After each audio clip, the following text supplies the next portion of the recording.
Aziza तकदीस Fatima bint Hafiz Sajid Raza Sadiq सिमलवारी।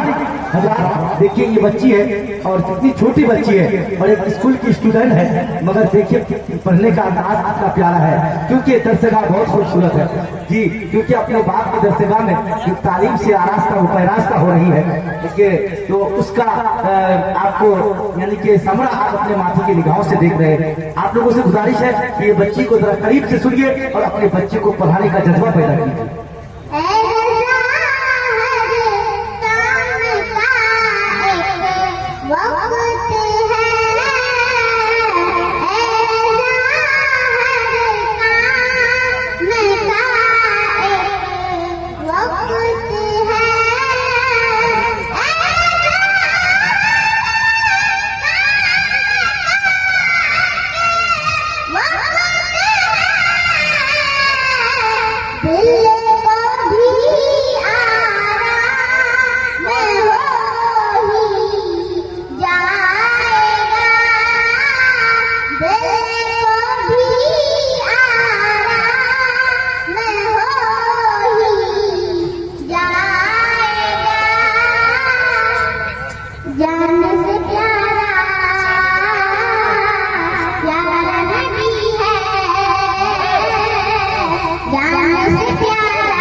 Yeah.